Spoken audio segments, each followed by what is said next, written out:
what is the Ponzi scheme? The Ponzi scheme is Israel's on a winning streak.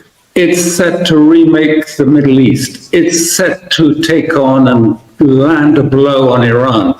That is the Ponzi scheme. That is the narrative. So anything that goes against it says, no, that isn't actually what happened. That isn't what happened at that a big air base in the Negev, where it seems now that actually there was the latest American radar, the X-band radar from Raytheon, which is the only radar that really provides Israel with the ability to pinpoint when a missile may be fired further in the region, as well as to indicate when you track it as it's coming. And it seems very certain that Iran actually used possibly a hypersonic missile, but a fast-flying missile, and took out this expensive main X-band radar. Is the sort of, if you like, the jewel in the crown of Israel's defensive. And then the 20 missiles landed on the airbase. This is the cash going out of the Ponzi scheme when people start talking about that. When is it such a pardon me? No, sorry, I'm saying that's when people start to get anxious, and we saw Netanyahu very anxious when he said, oh, and we had Biden as part of this too, because he said, oh no, they defeated it all, and they defeated those Iranian missiles. They were totally ineffective. Just not true. What Alastair Crooke just described is not just a military failure, but a narrative unraveling. Israel, for decades, has positioned itself as the dominant power in the Middle East, with an almost invincible defensive posture. This narrative has been used to justify aggressive policies and to reassure allies.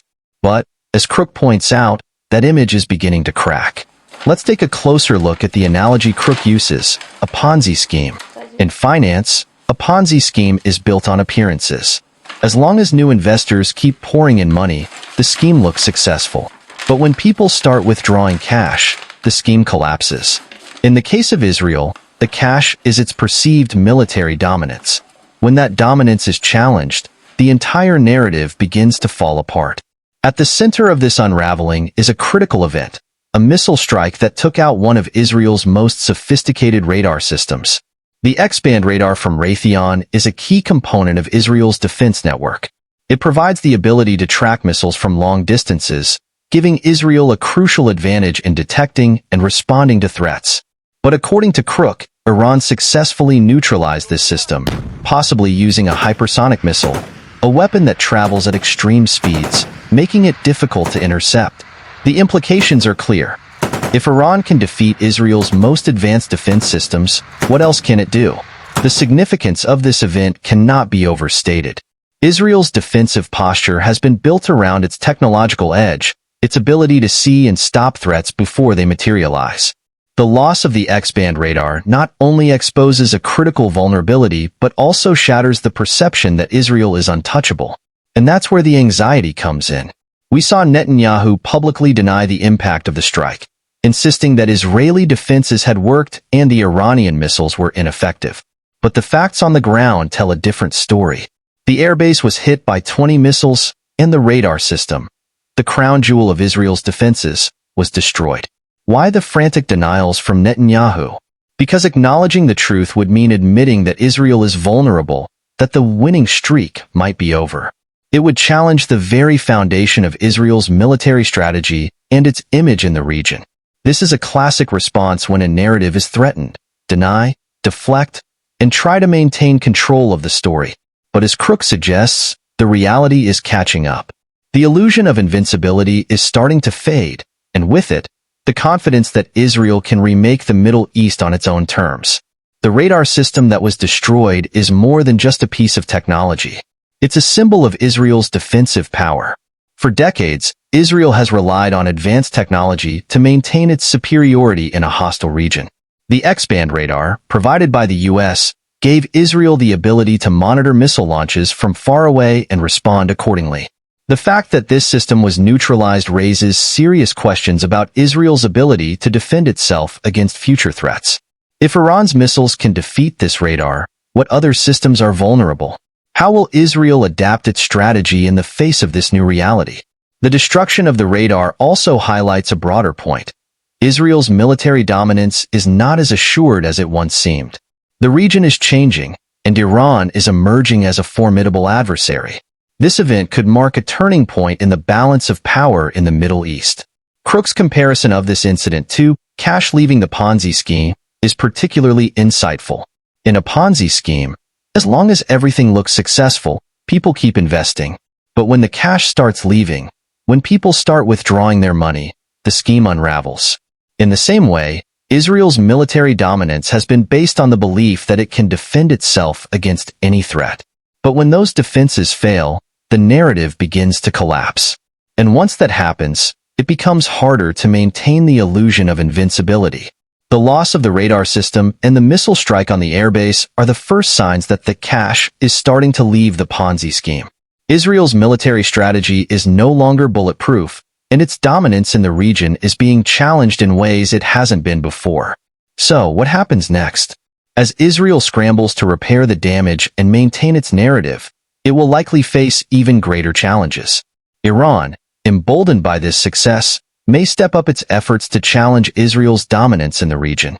And other regional powers may begin to question whether Israel is as invulnerable as it claims to be. At the same time, Israel's allies, particularly the U.S., may have to reassess their support. If Israel's defenses can be breached, how reliable are the systems the U.S. is providing?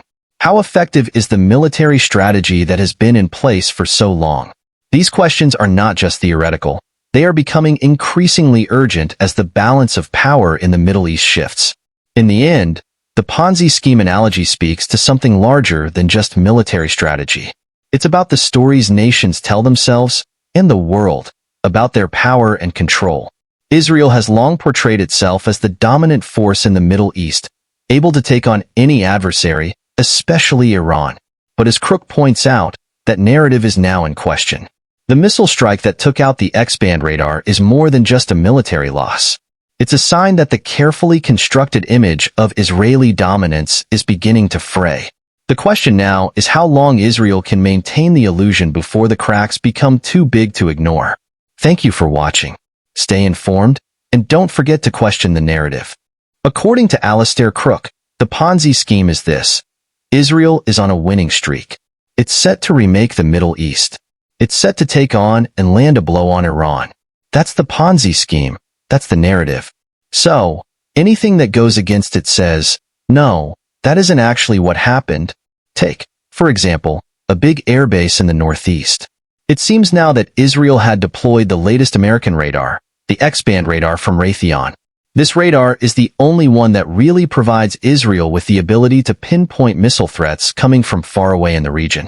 It can track them as they come, but it seems very certain now that Iran used, possibly, a hypersonic missile, a fast-flying missile, and took out this expensive radar. This radar was the jewel in the crown of Israel's defensive capabilities. And then, 20 missiles landed on the airbase. This is like cash leaving the Ponzi scheme. When people start talking about this, that's when you see the anxiety rise. We saw Netanyahu get very anxious. He claimed, along with Biden, that Israel defeated all the Iranian missiles, that they were totally ineffective. But that's just not true. Thanks for watching.